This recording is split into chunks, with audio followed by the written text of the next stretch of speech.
is mentioned in two books. The two main books that is mentioned in is Book of Psalms and the letter to the Romans. And that made me think, how come it is that, when God was speaking to the prophets back in the good old days of the Old Testament, why did all the hope end up in Psalms? And I came to realize, you know what? God put all the hope, or inspired all the hope in songs, because Psalms is songs. So in the music is where he put the hope. You understand? In the music is where you have to seek hope. You understand? When we sing in church, praise and worship, it's important to come in. It's important to sing. It's important to give yourself hope. You understand? Because hope is something that is built in you. It's something you have to endure, suffer to get. But you can receive hope through song. That is one way to transmit hope. Now, the second, the number two book, I say in the New Testament, or the top, the book in the New Testament where you find hope about is the letter to the Romans. And I sat and asked myself, why? Why is it the letter to the Romans, why not Corinthians? Why not Colossae? Why not Philippi? Why not these small towns and small cities? Why did they not need hope? Why brought hope, so much hope to the people in Rome? I came to realize that Rome is the center of the empire. It is where Satan's seat is. It is the hottest place in the planet. It's where the devil is most active. It's where the devil is doing his thing. You understand? Where the devil is free and all kinds of insanity and wild behaviors are going on. So I came to realize that while you are here in the church, you are kind of in a safe, protected place. But once you go out into the world and you go into London, you go into the big cities, you find the devil very active there. And that's when you're going to need hope. And that's where you're going to face the resistance. And that's why you're going to have to resist, because there's no hope without resistance. You understand? You understand? Once you hope, you build up your resistance. Yes, tenacity too, definitely. Yeah, what is that one we again? Tenacious. Ability to hope. Ability to resist. So, I'm just pointing out a few things that maybe Brother Leslie have not covered. Maybe you might not have heard somewhere else, but hope is something that we all need. Hope is something we have to build in ourselves. We can get hope by trying to be men and women of integrity. Like I said, integrity refers to having this wholeness of character, being consistent in your actions, your principles, in your conduct, and being accurate in your actions. There's a sense of accuracy in your doing, everything that you do when you're trying to have integrity. But one thing you have to remember is that when you're trying to be a man or woman of integrity, you have to think about what you're doing. You have to think about what you're doing. And if you're going to think about what you're doing, you have to put the right thoughts in your head. And to do that, you have to read the Word of God. You have to put faith in yourself. You understand? You have to put the Word of God in you and then use it to think about what you're doing and do things with what is called intentionality. Okay, you have to have an intention. You have to actually want to do it this way, because this is part of the integral, part of the wholeness in yourself. And that's how you're going to build hope. Thank you very much.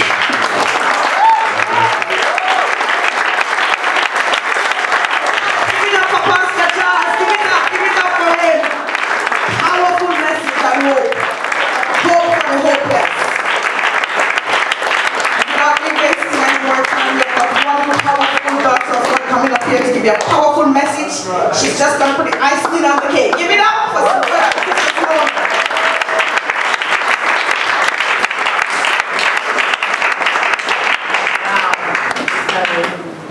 It's going to be quite difficult to follow on from but yeah, his message was very, very powerful, as well as Brother Leslie's. And I don't really think that I can say too much, because they've kind of covered it all. So I just start with the journey that I went on in search of hope. and it was hard. When Sister Marcia first approached me, she asked me to talk about love, and I was like, no, I don't want to talk about love. But I think that would probably be easier than having to talk about hope. And like Brother Leslie and Brother Charles, we went on a journey to kind of find out what the definition of hope is.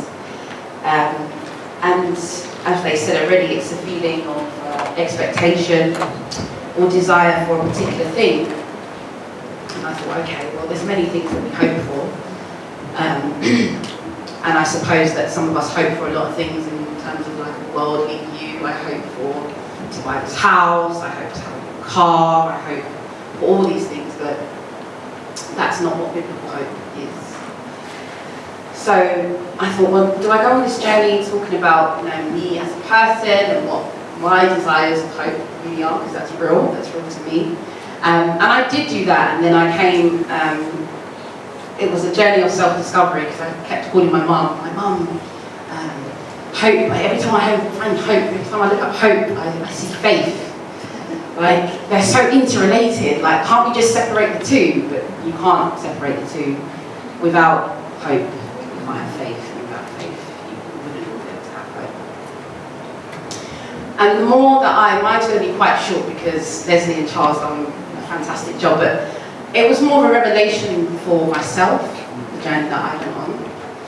And as I kind of researched and deliberated about faith, and faith is the action. So your hope is this feeling, it's this expectation, but you can hope to have good weather, for example.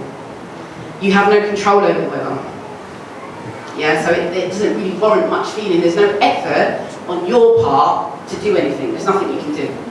I'm hoping that Wednesday will be good. Yes, you're right. Eva is hoping that Wednesday would be a lovely day. But what our faith is active. Faith is an action. Faith is what is the life giver and the driving force to your faith, to your hope. And that's kind of backed up in Hebrews 11:1, where it says, now, faith is the substance for things hoped for, in the evidence of things unseen. So it's your faith that gives life to your hopes, but what are our hopes? Are our hopes right? What is it that we're hoping for?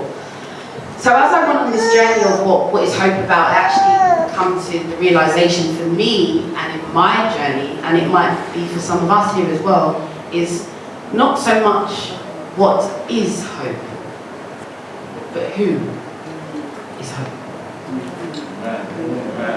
That was my revelation. And it became my revelation because there was a time where I was hopeless. Very hopeless. 3-4 years ago. Very, very hopeless. There was nothing. I had no feeling. There was no expectation. The only expectation that I had was that I would die. That was it. So I remember calling my mum, and I said, Mum, this is how I feel. I feel so, the devil's got me. I feel so down. I feel so hopeless. I'm in pain. I don't know who I am anymore. I don't know what to do. So I said, you know what? She said, you should need to go to church. You should go to church. So I did. I found myself in the Apostolic Christian Church in Edmonton. And the reason why this was a revelation for me, and I say, who is hope? It was Jesus Christ. Amen. Who is hope. Yeah. If you do not know Him, it's impossible for you to have any kind of hope. You have to know Him. You have to know that He is your Redeemer. Amen. Yeah? He is your Alpha and Omega. He is the Almighty. He is for all things that become possible. So initially I thought, well, hope is really good because I'm a positive person, I'm an optimistic person, there's something people find about me, but who is Jesus Christ to me? Who is Jesus Christ to you? How much do we search? How much is our hope in Him? Where do we find Him? If there's anything to look for hope, there's no other place than to look for in him. And that was really my message, that actually I need to seek him. I need to seek him. I need to surrender to him. I could stand up here and I can talk about hope, and I hope for my career to advance, and I hope that it doesn't mean anything. It won't mean anything. Nothing will manifest. Nothing will come into fruition because the head is not in that. So I thought to myself, okay, well, how do I get Christ in? I go to him. I have to go to him. And I chose to go to him. Which is why it's easy for me to, now it's getting easier now to give the message, because the message is about him. And another thing that I kind of looked into was, my faith and my hope. Jesus Christ is my hope, is my faith. Why I do what I do. If faith is an action, how do I actively show my faith in him? How do I actively show this? And we know this already because we must have a relationship with him. I know many people who say that they know him. They don't know. Not even I. I can stand up here and say I don't know. Really? Truly? But I want to know him. My desire is to know him. Amen.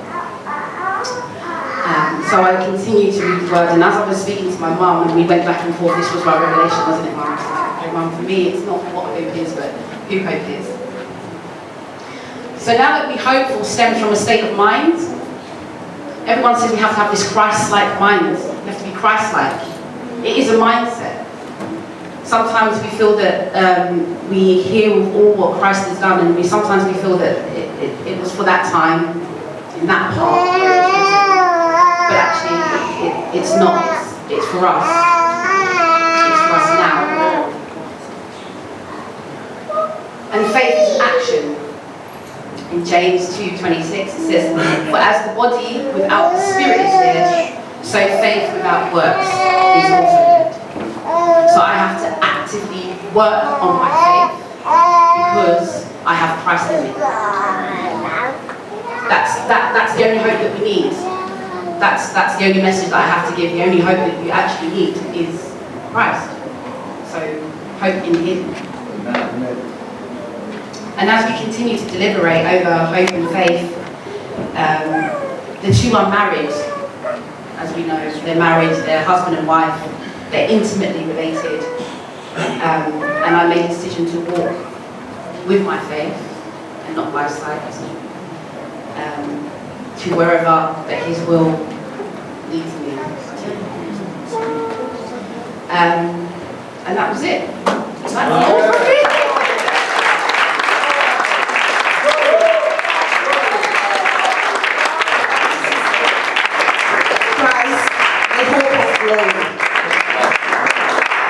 Every hopeless situation, the Lord can turn it around. So if today you're hopeless, or whatever situation you might be facing today, that you think there is no answer, as the message comes today, there is hope. And there is hope for the hopeless. Should we call our Sister Beverly to lead us, please, in prayer for the nations of Bahamas? Okay, so the country that I picked that we pray for today is the Bahamas. And Bahamas is a little island in the Caribbean. When I was researching, life there seems to be good. They're quite affluent, it's hot, there's nothing really to complain about. However, sunshine as well. However, when you are comfortable, you become complacent with your walk with God. So we need to pray that people will not be habitual Christians, as Brother Charles was saying, that their spirit will be on fire for God, and that they'll draw more souls onto God. So if you don't mind, let us all rise.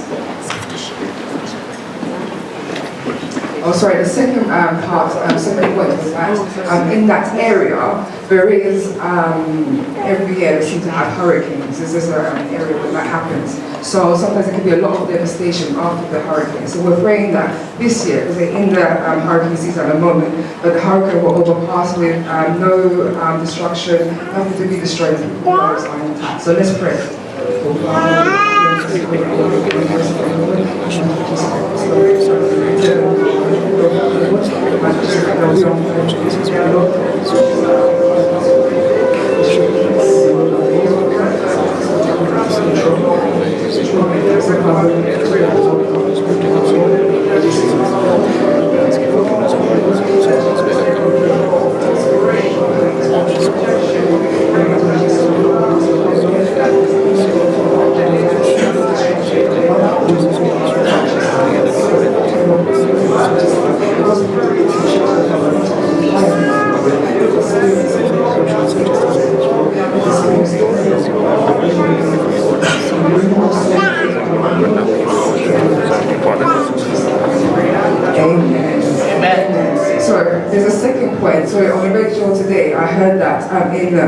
Indonesia, there's a tsunami, it's killed 1,000 people already.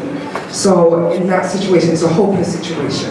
And actually there were some volunteers with the Red Cross that has gone out there sacrificing their lives to save people. So they're asking God to give them the protection that they need, and then they'll come out safely. Let's pray.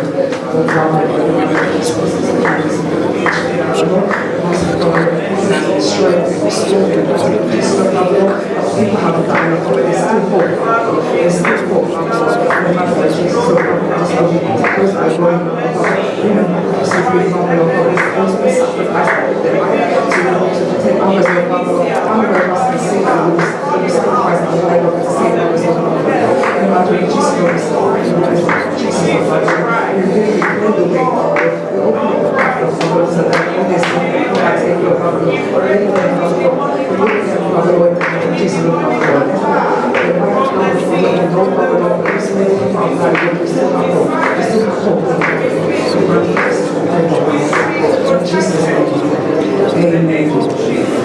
Father Lord, we thank you that you give us the opportunity to pray for others. Father, it teaches us, Father Lord, that we need to think of others more than we think of ourselves, just as you did, Jesus. Father Lord, it's important that we pray for nations. Father, you said that until the gospel goes to all of the nations and all the earth, the end will not come, Father. So Father Lord, we thank you for helping us to stand in the gap for those that are not able to pray for themselves. We thank you and bless you, Lord, in Jesus' name. Amen.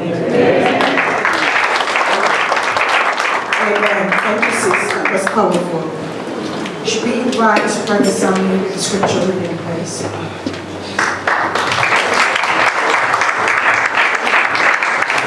For the church, Psalms 30, 33:0.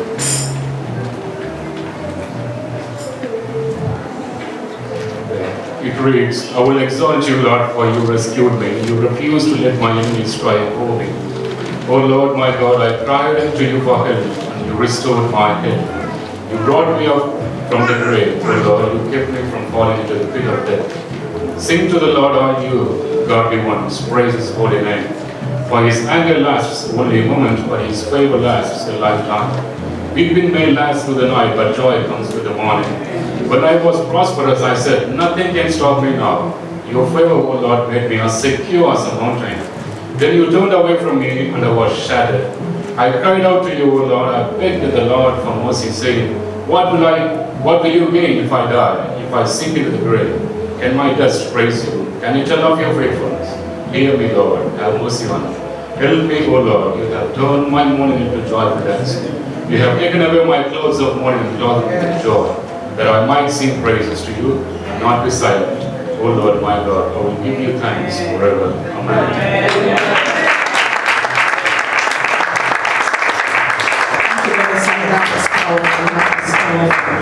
Should we invite Sister Millie with the announcement, please?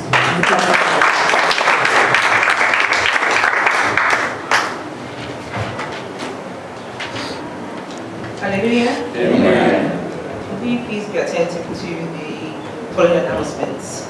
On Monday, there will be prayer meeting from 7 p.m. to 8 p.m. On Tuesday, Youth Cafe continues at Bruce Grove Center, and the time is at 3:30. On Wednesday, there's prayer meeting from 7 to 8:30. And on Friday, there's Bible studies from 7 p.m. Scriptures for the week is 1 Corinthians 1 to 13. 1 Corinthians 1 to 13. Brother Fortin is celebrating his birthday and we'll pray for him after. The following people are reminded about renewing their pledges for the purchasing of the new chairs. So here it goes. Sister Jennifer, Uncle Kofi, Joshua, William, Lucas Jr., Hannah, Philip, Sister Joyce, Shola, Celeste,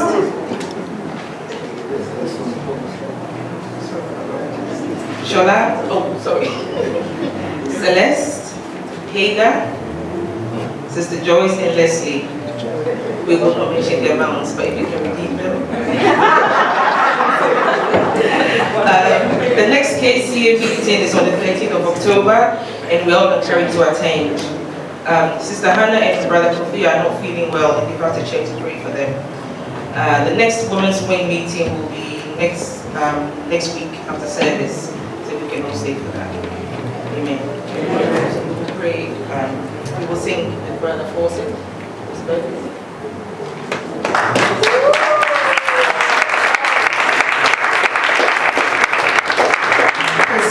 Rise on our feet, please, and say happy birthday to a lovely, handsome, somebody else is celebrating their birthday.